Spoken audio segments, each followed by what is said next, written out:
Hi, I'm Rebecca, and today we'll be speaking about the IELTS exam. IELTS is an acronym which stands for International English Language Testing System, IELTS. And basically the IELTS is an English proficiency exam to test your knowledge of English, how well you can read, write, speak, and understand English. All right? If you're considering doing the IELTS, it's possibly because you're planning to study abroad, or you're planning to move to another country, or for some other purpose. The IELTS is generally taken by students who are planning to study in a university or college in an English-speaking environment, or to move to countries like Canada or Australia, where IELTS is the English proficiency exam, which is accepted for official purposes by them. The IELTS is also requested at times when people have already emigrated to countries such as Canada or Australia to certify their English language ability in terms of their profession. Okay, so that's another reason why we have students who come to us at our school here in Toronto for the IELTS exam. Okay, now another question that people have is about the type of IELTS exam. There are basically two types of IELTS exams, all right? There's the general exam and the academic exam. It seems somewhat self-explanatory, but let me clarify. The academic exam is the slightly harder one because it's meant for academic purposes. That's if you are planning to go to university or to college, you are asked to do the academic IELTS. The reading section and the writing section is slightly different in the academic one and slightly more challenging or difficult in terms of English level. The second type of IELTS exam is the general exam.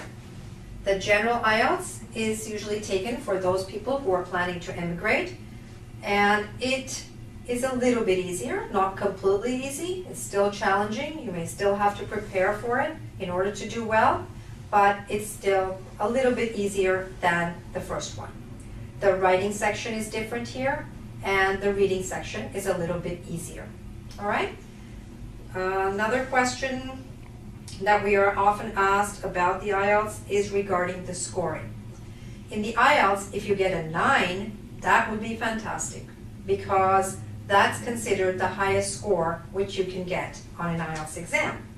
The IELTS scores are represented in terms of bands from 0 all the way to 9. You can get a full band, like 1, 2, 3, 4, 5, 6, 7, 8, 9, or a half band score, like 6.5, 8.5, and so on. If you get a 9, that would mean that you are an expert user of the English language, and I hope you can aspire to that. All right, now what happens on the exam in terms of scoring? Well, as I mentioned, there are 4 sections: reading, writing, listening, and speaking, and you get 4 separate scores on each of these sections. So you could get a 7 in listening, or a 6 in reading, and so on. You could get different scores in each section. And then finally, you get a 5th score, which is an overall score for the entire IELTS exam. Now, depending on the purpose for which you're doing the exam, you might be asked for an overall score, usually of 6.5 or 7, or you might be asked for a specific score in a particular section, or some combination of that. So, for example, if you're planning to study journalism in university, they might care very much how well you write. So they might request that you have a minimum of 7 or 8 in your writing section, even though your overall score in other sections might be lower. Okay? Now, in terms of time, the IELTS is about 2 hours and 45 minutes long. First, there is the listening section. In both the general and the academic IELTS, this section takes about half an hour, and everybody does the same listening section.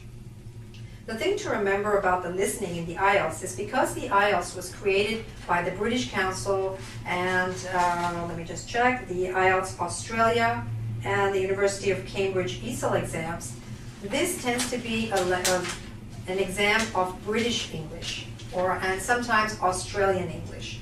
So you have to be prepared to understand British accents, not American accents, not Canadian accents, not South African accents, but primarily British and sometimes Australian accents, and not only the accents but also the English. Occasionally they use terms which are used more in British English than in North American English.